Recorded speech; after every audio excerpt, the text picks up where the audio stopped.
All right, everybody, we're going to get started here. The Tuesday, October 10th, 2023 meeting of the Marquette City Commission is now called to order at 6 p.m. Please rise and join us for the Pledge of Allegiance.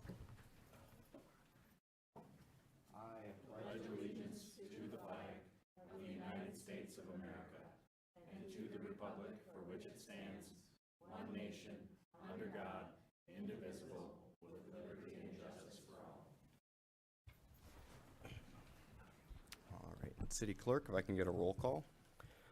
Commissioner Hanley, Here. Commissioner Larson, Here. Commissioner Ottaway, Here. Commissioner Smith, Here. Commissioner Stonehouse, Mayor Pro Tem Davis, Here. and Mayor. Here. Commissioners, can I get a motion to excuse Commissioner Stonehouse? Mayor Pro Tem Davis? I move we excuse Commissioner Stonehouse for personal reasons. Thank you. And can I get a second? Commissioner Smith? Second. Thank you. Okay. All those in favor, please say yes. Yes. Yes. Any opposed? Motion passes 6-0. All right. That brings us to the approval of the agenda. Do we have a motion on the agenda before us tonight? Commissioner Hanley? I move that we accept the agenda as presented. Thank you. Do I have a second? Commissioner Larson? I second that. Okay. Any discussion? All right. All those in favor, please say yes. Yes. Any opposed? Motion passes 6-0. All right, for announcements, I have two quick announcements this evening. The last day for rubbish drop-off will be October 28th, and the last day for compost drop-off is November 11th. Both days are Saturdays. All right, and that brings us to our boards and committees. We have two appointments for this evening. Do I have a motion on the appointments? Commissioner Smith? I move that we approve the appointments as listed. I will state their name and the committee name for brevity. We have Allison Peters to the Arts and Culture Advisory Committee and Mateo McNeely as a student ex officio member of the Arts and Culture Advisory Committee. Thank you. Do I have a second? Commissioner Ottaway? Second. Any discussion? I would like to thank both of those folks for stepping up. It's great to have another committee member, and if you're in the audience, maybe you want to raise your hand. It looks like maybe there's a big contingency. Nope, that's all right. Just thought I would try. And thank you to the student as well for stepping up. I don't see any hands raised. Thank you. Commissioner Ottaway? Thank you. That's it. All right. All those in favor, please say yes. Yes. Any opposed? Motion passes 6-0. All right. That brings us to our first public comment session of the evening. As a reminder to the public comment may not exceed 3 minutes per person. Please clearly state your name and physical address before giving comment. And feel free to just approach the center podium here.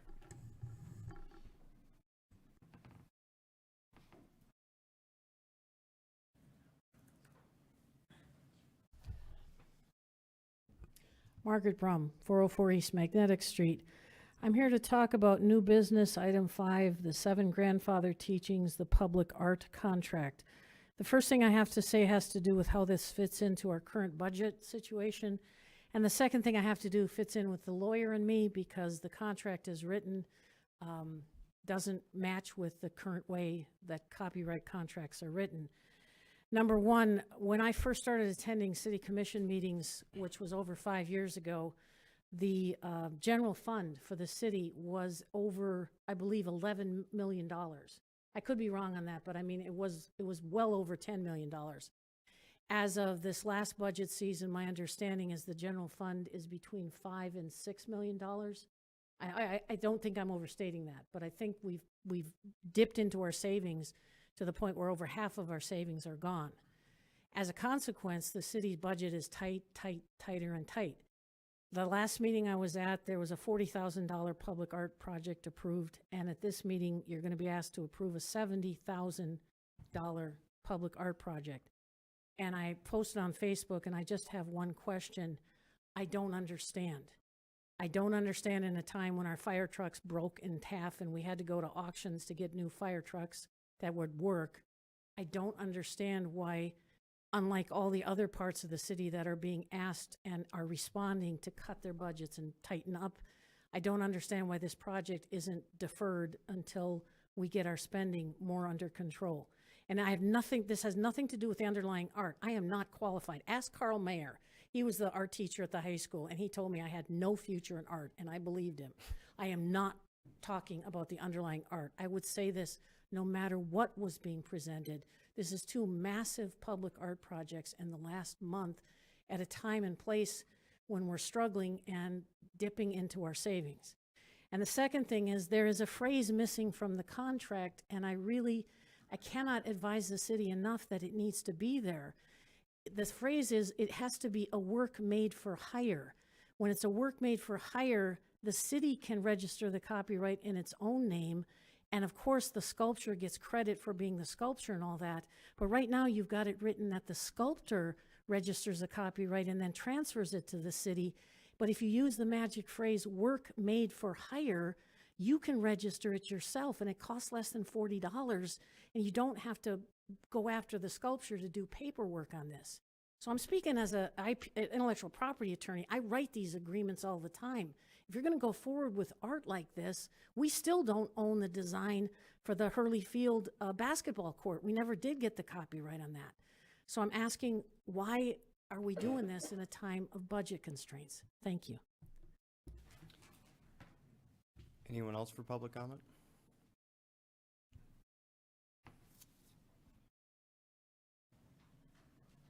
Good evening. My name is Martin Reinhardt. I live at 1702 West Fair Avenue in Marquette. I'd just like to say that the Seven Grandfathers goes much deeper than a budget. The Seven Grandfathers is a cultural teaching that goes back thousands and thousands of years. And, you know, it is part of the wealth of Anishinaabe Nation, the Three Fires Confederacy, Ojibwe, Odawa, Potawatomi. So the wealth that we had as a nation was wrapped up in relationships. Now we no longer have that wealth. I don't think I have to teach anyone here what happened to our wealth. We live in a colonized state. So our wealth is wrapped up in our position now, which is very poverty-stricken in this colonial state. So when we're talking about budgets are going to come and go. We're never going to have enough money for art. We're never going to have enough money to fix what happened in colonization. You know, we have an opportunity right now to have something be central to the city of Marquette. Kiche Name Bene Zibing, Ndading, right here, Ompi, our traditional name, place of the Great Suckerfish River. It recenters our identity, and it brings us to a point where we can re-examine our identity as of deep history, going back into the indigenous history all the way back 10,000 years. So how long do we wait? Another 10,000 years? No, we can do it right now. Budgets will get better. We have an opportunity now to do something that's going to last for generations, to teach people about the values of Anishinaabe culture and how that's reflective of fixing our nation, our relationships between indigenous people and non-indigenous people, sharing our values, healing relationships. Miigwech, thank you.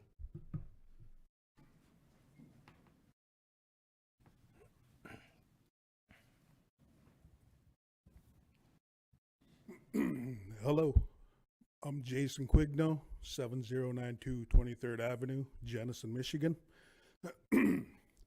Yeah, so I'm the artist who they asked to come to do the sculpture. And yes, the Seven Grandfathers, they're a gift. They've been around for thousands of years. And they're passed down to the Anishinaabe, the Ojibwe of this area, and of all over where the Ojibwe territory is. And one thing about those grandfathers is they're for everybody. They're passed down to us, but all cultures and ethnicities can relate to them because we all, you know, strive for those values in some way. And the Seven Grandfathers is there's love, respect, honesty, bravery, truth, humility, and wisdom. And you know, it would be a good statement down by the water there. You know, I'd also honor the people of this place who've been here before, the Anishinaabe. So I had more to say, but I forgot it all. So, thank you. Anyone else for public comment?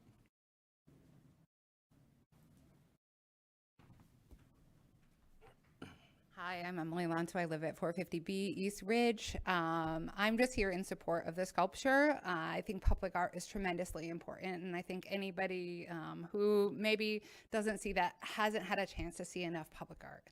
I think art not only tells us about who we are as a people, but it gives us an opportunity to ask questions about who we might be. It offers an opportunity for us to learn about ourselves and learn about our past. It gives us hope. It connects us to others. It has healing potential. It's much more than just a sculpture. Art is a connection between people, and it allows us to see diversity in our community. And so I hope that going forward, that you all will continue to support public art in the way that you continue to support other services, because I think it's essential to our health and our well-being as a community to see these things reflected out in public and to support them in a way that's real, to put funding behind them, just like we would care for our health or for our community education, for other services, because I think it's just as important and it can be just as impactful. So thank you.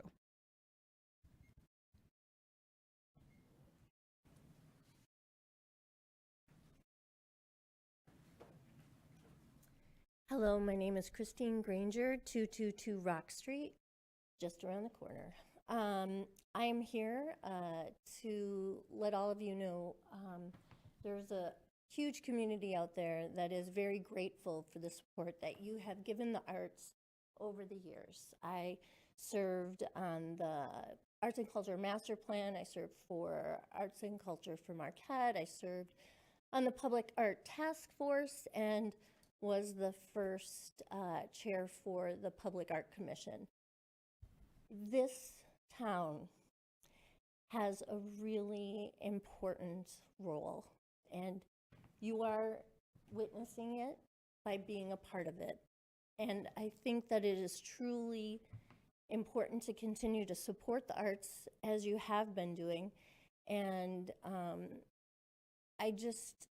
I think that sometimes we get confused where we think where a certain money is coming from or what supports that. If we could take from here and we could take from there. Those are apples and oranges. And so the way that this has been set up is to make sure that art is supported within this community. And I don't know, I'm very nervous to talk up here, but I just want you to know that as we can see Sherry Lunsford Aldred's work here on the City Commission walls has made a huge impact in our city at the entrance of Presque Isle, the reproduction of that. And I think continuing to heal the people of this community and our community that was here before us is extremely important. So thank you very much.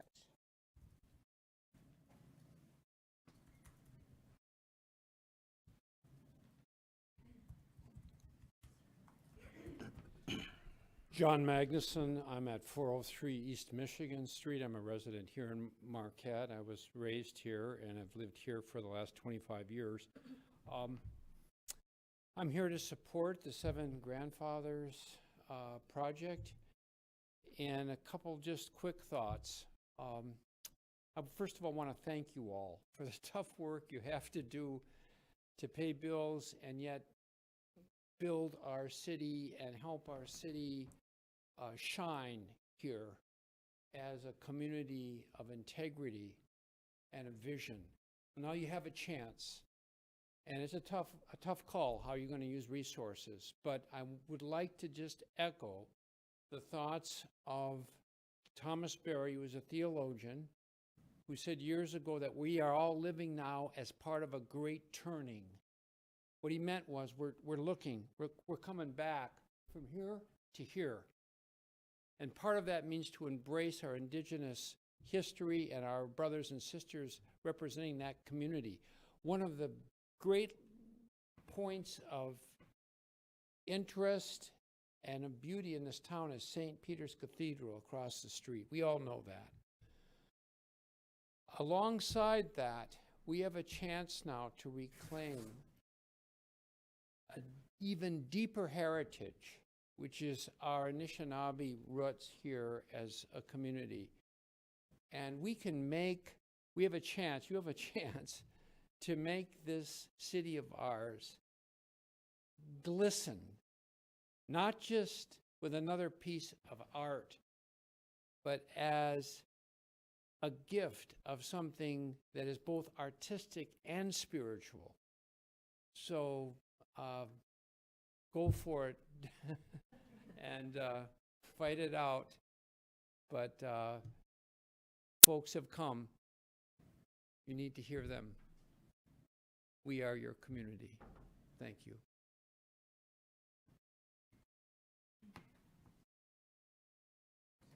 Hello, Jamie Weeder, 1300 Altamont Street. I was just here a couple weeks ago giving a presentation for the Department of Arts and Culture. And in that presentation, we talked about, amongst a lot of other things, art as a tool for empowerment, communication, connection, revealing identity, connecting with the truth in a way that is unreplicable. And we communicate the truth with art because it creates access. You know, we can understand things on a level that defies a communication like this. So I'm here on behalf of Arts and Culture, on behalf of Jason Quigno and this entire project, because our cultural trail deserves to have a piece that's inclusive to our entire history. And I can't encourage you enough to support it. Thank you very much.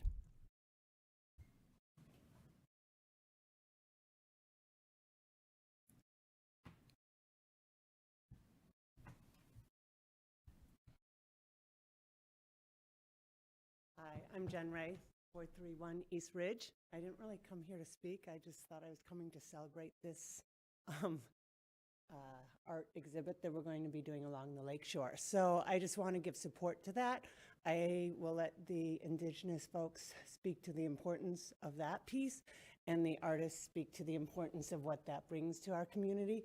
As a business owner, I can tell you that adding beauty and art and history, particularly in support of our Indigenous community here, all of that is what brings great business to my business. And it helps our economic situation. I know there are issues with budget, and I understand what it is to work with budgets, but this is a piece of the big picture. And for us to be looking at what brings folks to Marquette and what makes us shine, this is going to be a really important, I think, piece to that, which helps make my business successful. So selfishly, I think it's a great economic boost, even though there is a cost to it up front. So I want to give great support to this, and I thought I was just coming to celebrate. So I hope we are. Yes, thank you.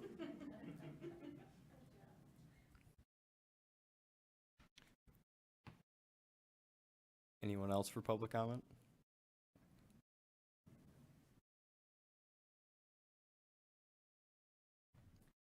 Hi, I'm Karen Richards, 1951 State Highway M28 East. I'm 2.5 years now living in Marquette. My daughter invited me up here. She wanted me closer. I had no idea how cool of a place this would be to live until I really started digging in. So that's why I'm here tonight, to hear more. I've read about the art to be installed down by the waterfront. I walked it earlier with my dogs in tow. This is just an amazing place that's growing and connecting, and I'm learning so much more about Native American culture by living here, and I can't wait to see what's next. So I just wanted to give my 2 cents as well, and I was going to just sit back and listen, but I'm glad the previous person spoke, so I got up too. So thank you.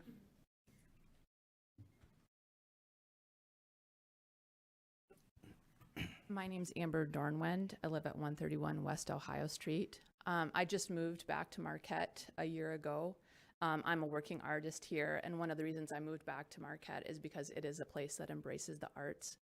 I think that this sculpture is an opportunity for us to communicate to people that come to Marquette and to people that live in Marquette what our values are as a community, that we are connected to this land, to our Anishinaabe traditions and culture, and to our environment here. And this sculpture represents all of those things. So when people come to our community, they can see quite clearly what we're rallying around and what we stand for as a community.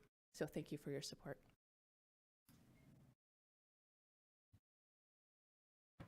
Anyone else for public comment?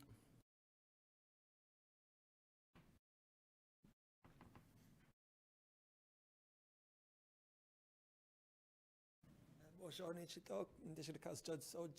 teach Ojibwe language up at the school. I'm not a tribal member, but I was taken in happily over time, I hope. But we were speaking the other day, myself and Marty, and it turns out that this area right where we're at here, if I understand right, was a village, South Marquette, this hill. And then if you look at the city maps, there's another village at the outset of Gichinamebe this evening, or the Carp River. So there's a little village there too as well.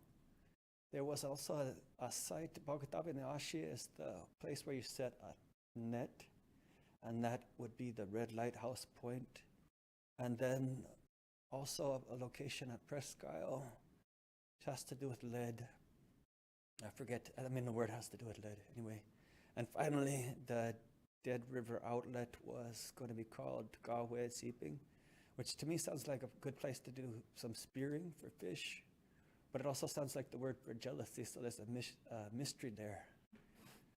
I guess what I'm trying to say is that gives me an awareness of where I'm standing, and I just feel like it's a good time to welcome Anishinaabe Oma, to welcome Anishinaabe to this area and say, hey, come on, man, we need you.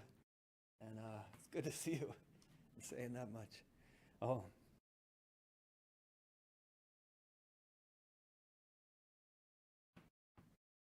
Anyone else for public comment? Okay. All right. Seeing none, public comment is now closed.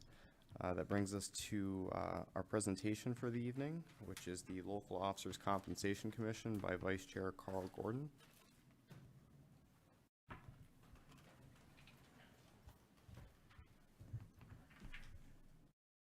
Good evening. I don't presume to read to you all of these slides, but we'll go ahead and make our presentation.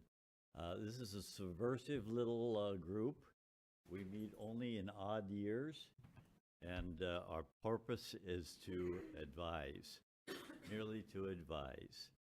We've taken into consideration a lot of things.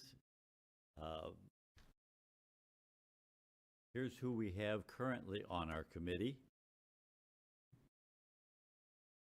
And we're trying to add to that grouping as well. Our purpose and goals, well, Michigan says we're supposed to advise you, and thus we will.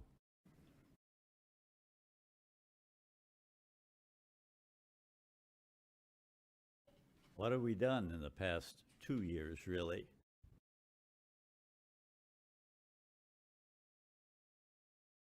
And what are our recommendations for this year? Very simple. We recommend that things remain status quo. We've looked at a lot of other places in the state of Michigan. We've tried to do comparability studies on what other groups are paying to their local officers and to the Board of Light and Power. And at the same time, we want to take into considerations our financial strengths and weaknesses at this time. So our goals for the coming year, simply to fill vacancies on our commission. And I'll open it up at this time to any questions that the group may have. Commissioners, do we have any questions or comments?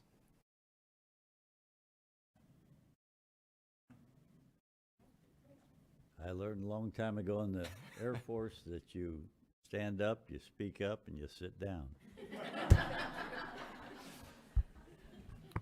Thank you, Mr. Gordon.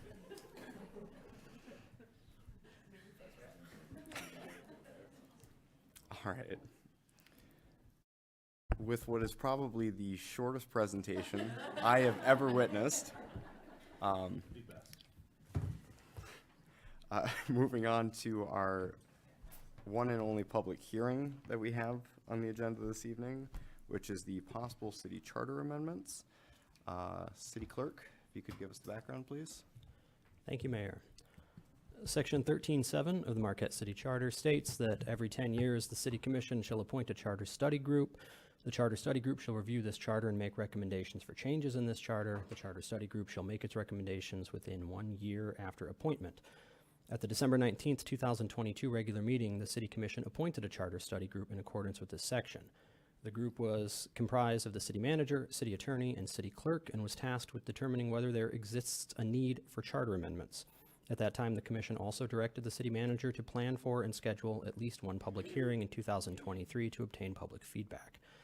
In recent months, the manager, attorney, clerk, and deputy clerk conducted an in-depth chapter-by-chapter review of the charter.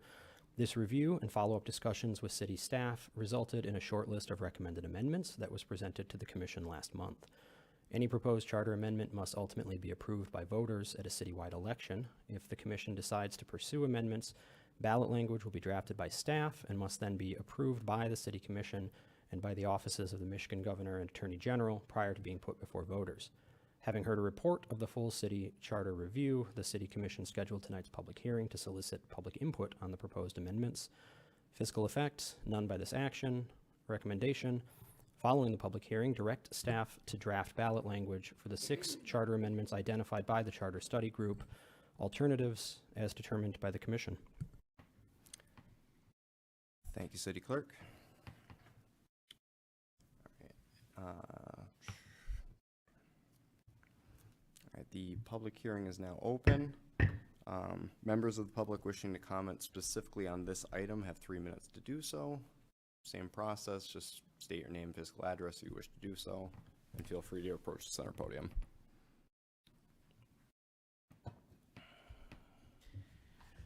Margaret Brum.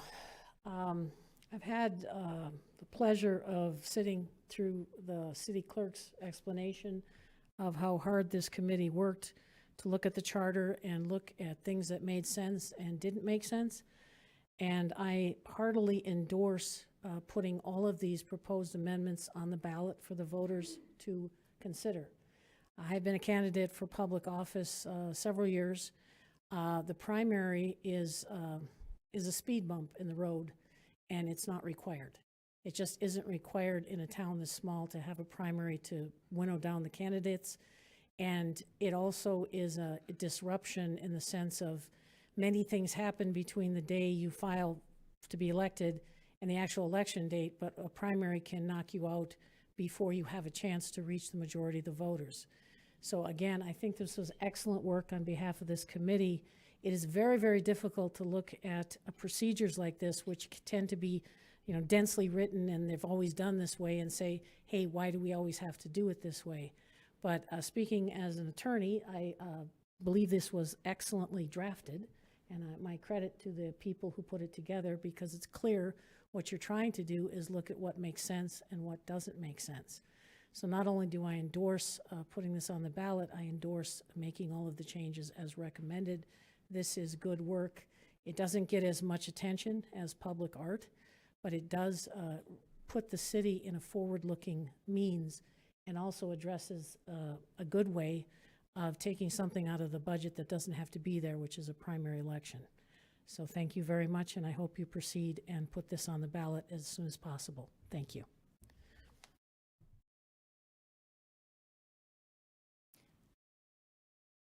Anyone else for public comment? Anyone else for public comment? I have to ask 3 times, so. Anyone else for public comment? Seeing none, public comment is now closed. Commissioners, do we have a motion on this item? Commissioner Hanley? I move that we direct staff to draft ballot language for the 6 charter amendments identified by the Charter Study Group. Thank you. And do we have a second? Commissioner Ottaway? Second. Any discussion? No, just that they were well thought out. I think that these are all going to be great additions to our charter, and I'm happy that we got them done. Commissioner Ottaway? Once again, big thank you to the staff and the committee that actually did all of the work on this. So well thought, and it's just something really that is making our charter a little bit better. And I think that just great things come when we put our minds at doing them. So thank you. Anyone else from the commission? Okay. City Clerk, do you need a roll call for this? I do not. Okay. All those in favor, please say yes. Yes. Yes. Any opposed? Motion passes 6-0. All right, that brings us to our consent agenda. Do I have a motion on consent? Commissioner Ottaway. I move to approve the consent agenda as presented. Okay, do we have a second? Commissioner Hanley? Second. Any discussion? No. All those in favor, please say yes. Yes. Yes. Any opposed? Motion passed 6-0. All right, and that brings us to new business, which we have one item tonight, which is the 7 Grandfather Teachings Public Art Contract. City Clerk, if I could get the background, please. Thank you, Mayor. The city's Cultural Trail project includes funding for a significant public artwork by an Indigenous maker. The Marquette Public Art Commission, the MPAC, committed $30,000 in matching funds, and city staff secured an additional $40,000 in grant funding from the Native American Heritage Fund and the National Endowment for the Arts Our Town grant. This unique public art commission will feature a stone sculpture to be placed prominently at the center of the city's new cultural trail. The MPAC and NEA grant funding require the project to be led by an artist of Native citizenship. The MPAC chose Anishinaabe Great Lakes artist Jason Quigno, a tribal citizen of the Saginaw Chippewa Indian tribe and a lifelong resident of Michigan, to create the artwork. Quigno has a close connection with the Upper Peninsula, spending his early childhood in Baraga, and is a nationally recognized public artist. Quigno's proposal of the 7 Grandfather Teachings was unanimously selected by MPAC. The design concept and site have received wide support from both tribal members and city residents. Fiscal effect: all improvements are made possible through the city's Public Art Fund 211 and grant funding from the Native American Heritage Fund and National Endowment for the Arts. The total budget of this project is $70,000 and is an approved fiscal year 2024 project. Recommendation: approve Phase 1 of the 7 Grandfather Teachings Public Art Project and authorize the mayor and city clerk to sign the contract. Alternatives as determined by the commission. Thank you, City Clerk. Commissioners, do we have a motion on this item? Mayor Pro Tem Davis. Yes, I move that we approve Phase 1 of the 7 Grandfather Teaching Public Art Project and authorize the mayor and city clerk to sign the contract. Thank you, and do I have a second? Commissioner Larson. Second. Mayor Pro Tem Davis. I do have comment. In regard to the public comment about the funding, you'll see the city clerk just mentioned that the $30,000 coming from the already designated public art funds, which this commission for years has supported, and this was their decision. And that money leveraged $40,000 in grant funding that we would not otherwise have, that would be contributed to the general fund. My other comment is that Jason, I probably could save this for the end of the meeting, but I'm afraid you'll all get up and leave. Jason, I was so impressed when I looked at your resume and the work that you have done. I loved it. And I'm really glad that we have the opportunity to bring you here to do the 7 Grandfathers. I don't know how many of you get the Michigan Bridge magazine. It's an online magazine, but they recently, actually it was just yesterday, they did a story on, in recognition of Indigenous Peoples Day, but they did a little story on the 7 Grandfathers, and I was really happy to read that, and it was a really good educational thing for all of us who read that magazine, so I'm really glad to be able to support this. Commissioner Larson. I would just like to say that I too support this project. It's, bringing a little bit of a spotlight to the cultural heritage of the area and to an often overlooked portion of our population, and being able to kind of bring that to light and have some of the teachings with the seven grandfathers move forward. I think that's very important, and to the citizens in the community and to those visiting our community as well. Commissioner Smith? I must have missed a memo because I'm glad that you all are here, but it was my thought that this was going to pass no problem tonight. So I sensed a different tone when I walked in today, and I was a little surprised by that, but I'm glad to hear the support for art in our community, which I knew was there. Given the financials, meaning that we have had a longstanding, I don't want to call it a tradition, but we've been contributing to arts in the community in a substantial way. And then we also have wonderful folks on the Arts and Culture Group who are finding grant money to do even bigger things and leverage those dollars. So, that's great. But that aside, this specifically is fantastic for our area. Art is one of those things that helps you put to words the things that are hard to put to words, especially in meetings like this. For someone like me who has Indigenous roots but does not have a connection to the tribe, who has daughters that I want to raise knowing more about that culture than I had access to because of colonization, I just find it a really great opportunity that opens up conversation like we're having here today that you don't necessarily have otherwise. So thank you to all involved, especially the artists, and appreciate you being here today. And I can't wait to see it installed. We'll be down there frequently. Thanks.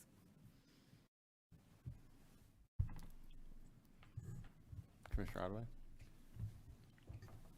I'll keep it short. This is one of the things that makes Marquette really special. Art is something that we see every day when we look out our windows here. And anytime you have a chance to really dive into the cultural aspect of that and really get back to our roots, regardless of what the money situation is, regardless of where the funds are coming from, I think everyone that's on the commission is always going to want to take the opportunity to bridge that gap and find a way to do this because it is so important. There were echoes of talking about Marquette making sure some comments from you guys making sure that we understand our roots. It is important in our community to really understand what we're all about, and I think this is a great project being done by a great artist, and the proof is in all of the paperwork that's been provided to us, and I really look forward to seeing it completed. Thank you. Commissioner Hanley? I feel like I should probably chime in too. The one thing I definitely want to point out is I know that the talk of money has come in and we've explained where it comes from, but what we're not looking at the fact is that public art brings in economic growth. It was mentioned by someone else. Art brings people to our community, it brings tourism, and it also it brings a beauty that people come to our area for to begin with. We absolutely cannot just bypass arts because of money problems. It is shown what that does to a community, and I refuse to be someone that would do that. Plus, I'm really excited to see this come into play. I think this is something we should definitely be doing, so I'm very excited to support this. And I will also try to be quick here.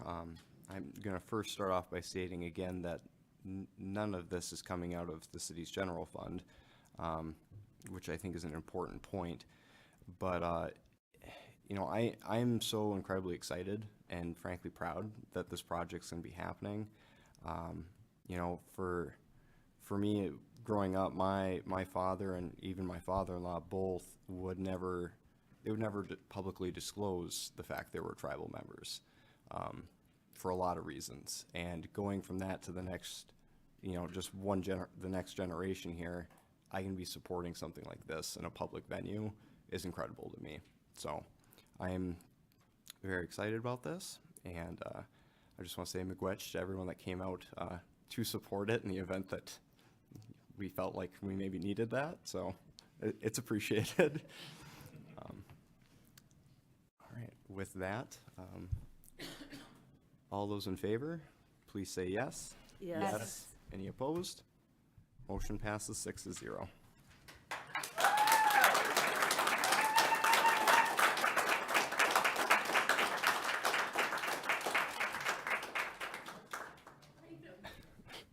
With that, that brings us to our second and final public comment session of the evening.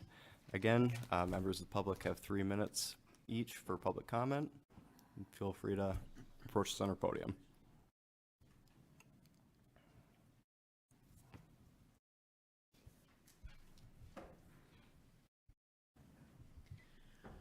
Margaret Brum. I'm working with Brian Hummel of the County Emergency Action Plan and a group of like-minded individuals on a revision of the County Emergency Plan for Animal Rescue.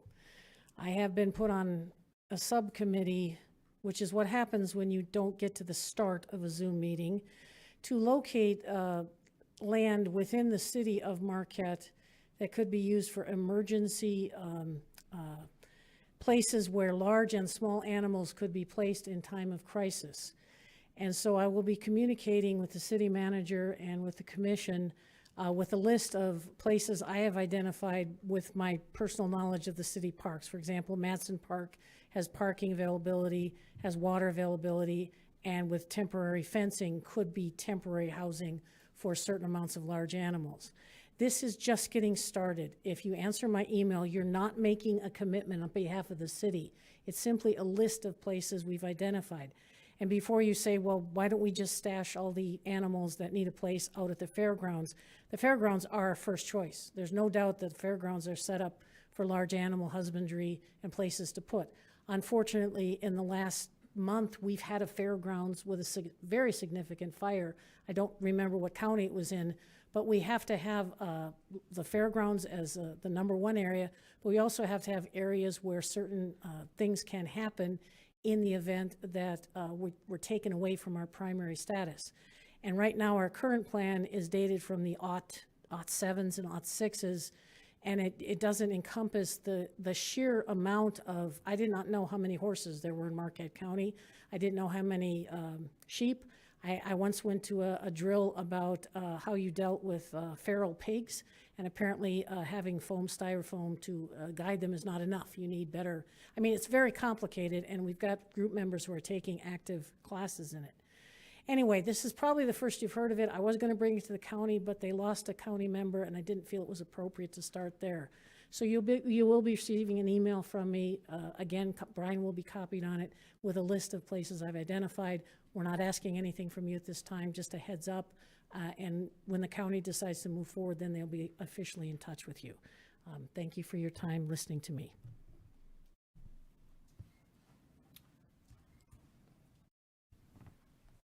My name is Andy Ballinger. I'm an NMU student, and I had the privilege of being the cultural trail intern in my last semester as an undergraduate student at NMU. It was an incredible experience. Thank you, Tina, and I really enjoyed collaborating with Jason on the grant proposal process, and it really inspired me to pursue a master's degree in administration of outdoor rec with the intent purpose of talking about how we can ethically and sustainably tread on Indigenous lands, especially in a place that is prominent in outdoor recreation. So I just want to thank you guys. Miigwech.